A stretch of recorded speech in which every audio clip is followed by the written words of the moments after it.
Stone Temple Pilots celebrate 30 years of Purple with RSD Black Friday exclusive Purple Rarities. This album for me was Purple was such a big album because I remember it was I was way into Pantera and stuff, but when I heard this record, I got way into it's almost like Beatles type rock. It's more just pop, I guess. It's more like pop rock, but not in a cheesy way. Does that make sense? Mm-hmm. Yeah. Like Led Zeppelin, I think is that album, Purple, the first couple Stone Temple Pilots records, I think front to back are those no skip albums, the bit we were just talking about with Godsmack, how when bands would make an album for you, that's what these guys did with that. And I remember sitting in my room and just learning every song on the guitar and reading the lyrics and everything. So I was really happy to see this thing, especially with the Rarities thing, because I'm hoping that there's some B-sides, because another one of the best songs on this album, well, I don't know if it's one of the best songs, but Big Empty was on the Crow soundtrack too.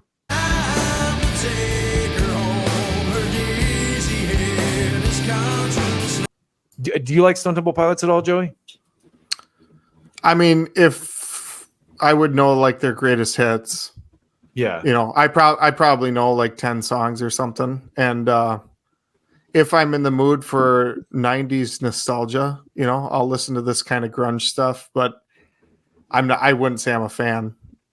I got you. I would say we were talking about Jane's Addiction the other day, Dryden. You should see some of the comments on that Jane's Addiction video. There's a lot of people agreeing with us that Ritual and Nothing Shocking are classic records, but there's a couple people Jane's Addiction sucks, fuck this band, That's what we need. But I feel that way about STP too. The first 2 or 3 STP records I think are classic for this era, they're classics of the era. Yeah, and I feel they're great. It's those songs that, as a guitar player, most of them are electric guitar, but a lot of them are very well translated to acoustic, and they're very Plush.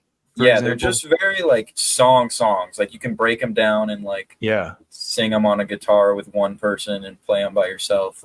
They're just catchy. When Stone Temple Pilots returned to the studio in 1994 to record the band's second album, the quartet was facing the high expectations set by its debut, Core, which sold more than 8 million copies and earned a Grammy Award. The release of Purple on June 7th, 1994 would cement their place as one of the definitive bands of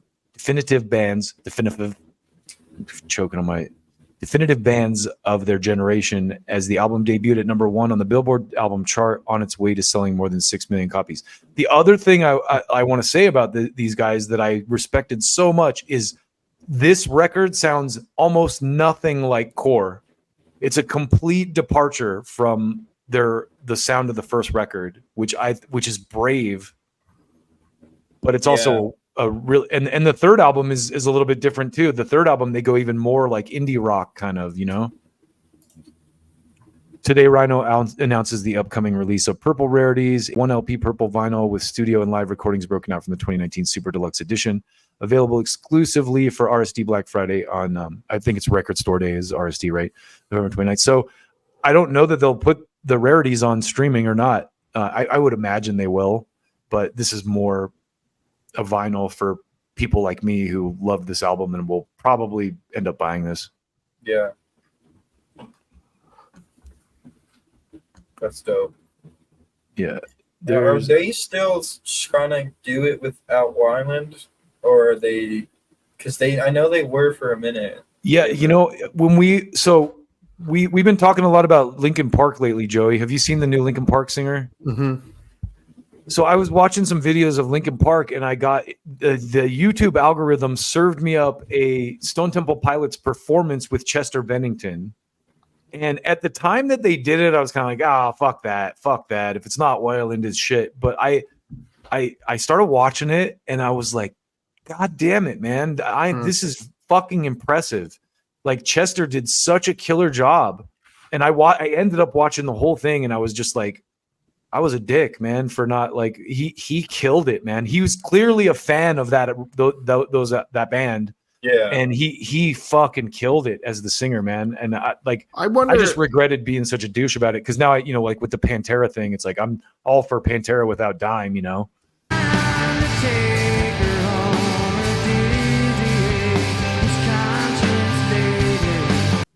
Yeah, but I just think like so often we have certain emotions that have attached to music. I mean, it's such a strong connection, especially the vocals. Yeah, because like I've had the same thing with Norma Jean. Like Corey Brandon's been the singer for 20 years now, but like I watched Norma Jean emerge from Ludacris, and I remember it with what's his name. Not to interrupt you, man, but did you see they just did a show where Josh Scoggin came out? Did he? Furnace Fest, I think. Okay, yeah, he does that every once in a while if he's in the area or whatever. But I just like Josh Scoggin with Norma Jean was such an influential band to me. Yeah, that's how I feel about. I can't get into Norma Jean, what I consider new Norma Jean, even though it's Norma Jean. Yeah, I love it. I love the Scoggin stuff too, but I don't have that attachment to it like you do. Yep. What were you saying, Dredden? I was just gonna say that's how I feel about Seosin. Like with Anthony Green on the first record, he just has like a voice that's like so signature. And what's his name? I forget the other guy's name. Cove Reaper. He does a great job. Like I love a lot. Like I mean, some of Seosin's biggest hits are off that record with the spider. Cove's awesome, man. There's a couple songs on that record I love. So it's tough, but I think Anthony Green has just, and Circa Survive has like you were saying, that connection. So I can't enjoy those songs as much as I enjoy like their earlier stuff or when Anthony Green came back. Yeah. And I've never been a big fan of Linkin Park, but like it was always Chester to me, so like what it is now, like it's the same, like you brought up Pantera. It's for newer fans. This is the best you're going to get. Yeah. And I think it's great. Go for it. Run, honor Chester, honor the band, whatever. But like for some older people that might have emotional attachments to it, it's not the same. And that's valid. It's easier to pull it off with a band like the Black Dahlia Murder. I forget. Because like the new Black Dahlia Murder record, completely new singer. It's Brian, who did backups before, but like it works way better. It's that emotional quality of the music too. Have you heard the new song "Heavy as the Crown," Joey? The Linkin Park one? I don't think so. Dude, listen to that. Like that impressed the shit out of me. The first song was okay, but they put out a new one called "Heavy as the Crown." Okay. With the chick The only singer. thing I saw was like I saw her like the video, like their first show with her, and it was like again, this isn't necessarily the musician's fault, but like she wasn't hitting certain notes, and I don't know if it was her or the earpiece or whatever, but like it just wasn't impressive for me right off the bat. Yeah. But if they got new stuff, I'll definitely check it out. No, because for real, I like some of their stuff.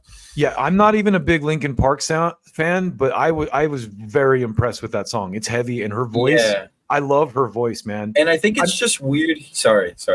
No, go ahead. I think it's weird hearing songs that you hear with another voice, just with someone else who like Chester Bennington is a one-of-a-kind vocalist. Like some of those notes, it's like Lane Staley. Like you can't hit those notes. Like nobody can hit those notes. That's like a one-of-a-kind talent that came around. So, I mean, if they're Linkin Park, they have to perform their songs that are old that people like. So she kind of has to do it. I don't know if she's trying to sound like him. Probably not.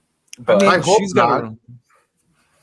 To some degree, she has to. I mean, the fans. She has to give the songs like they're, they're sure, but don't try to be someone you're not either. Yeah, it doesn't seem like that to me. I think she's doing a good job of straddling that. Sure. Like being her own person, but also honoring the original legacy of the song. And I love that they chose a woman. Like, and I hope they didn't choose her just because she's a woman, but like it's a bold move, and I think it's great.